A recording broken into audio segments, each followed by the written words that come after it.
Good evening, and thank you for joining us. Tonight, the sitting president of the United States, Donald Trump, has been impeached for a second time.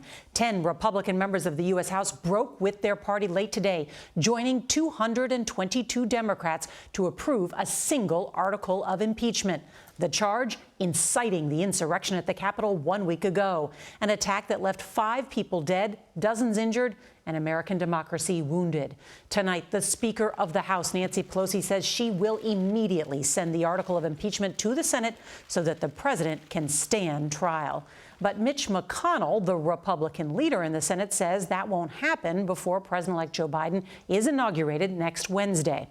And even as Congress debated the president's involvement on the attack of the Capitol, they were being surrounded by armed members of the National Guard, protecting them based on what's being called a high-level threat.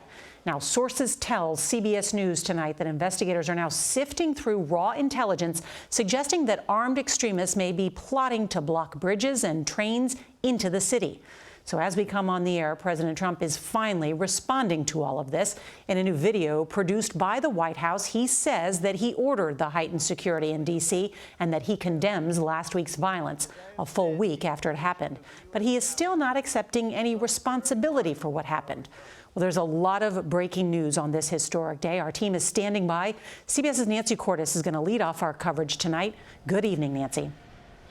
Nora, this historic bipartisan vote took place in the same chamber where 1 week ago today, lawmakers were cowering and praying for their lives. A few moments ago, House Speaker Nancy Pelosi signed the impeachment resolution, which will now go to the Senate for a trial. On this vote, the ayes are 232.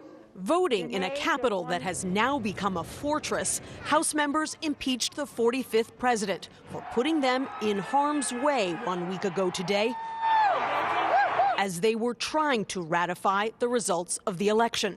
This Capitol was stormed. People died because of the big lies that were being told by this president. If inciting a deadly insurrection is not enough to get a president impeached, then what is? The vote comes 13 months Donald John Trump after President Trump's first impeachment for high crimes and misdemeanors, where he was charged with abuse of power and obstruction of Congress as part of a scheme to pressure Ukrainian leaders. Donald Trump is a living, breathing, impeachable offense. He is unrepentant. Congress must act for the good of this country. Unlike the last impeachment, this time 10 Republicans voted yes. There was a domestic threat at the door of the Capitol, and he did nothing to stop it. I am not choosing a side, I'm choosing truth.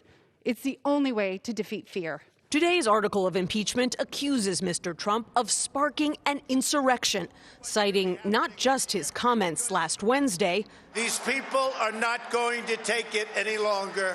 But also his false claims about his loss. We won the election by a landslide. And his refusal to concede. That was a rigged election. House Republican leader Kevin McCarthy didn't deny any of it. The president bears responsibility for Wednesday's attack on Congress by mob rioters. But he and other Republican members insisted now is not the time to punish President Trump. They know that it is impossible for the Senate to remove him before his term expires. So what is the point? I'm not saying the president didn't exercise poor judgment, but to criminalize political speech by blaming lawless acts on the president's rhetoric is wrong, Madam Speaker, and a very dangerous precedent. The criminals who stormed the Capitol that day acted on their own volition. They are responsible for their actions. If we want unity, this is not the way. Democrats rejected that argument. Never as a criminal defense attorney did I say, Judge, yeah, my guy completed the armed robbery, but let's heal now. No, there was accountability. There was accountability then. There should be accountability now. And so the battle moves now to the Senate. Speaker Pelosi has already named 9 impeachment managers who will serve as prosecutors in the trial to come. Senate Leader Mitch McConnell said today he will not bring the Senate back early, meaning the trial could start just as President-elect Biden is taking office. If 2/3 of the Senate votes to convict, then the president would be barred from seeking higher office again. But this could all consume the Senate for weeks. President Trump's first Senate trial, Nora, lasted 21 days. Nancy Cordes on Capitol Hill, thank you.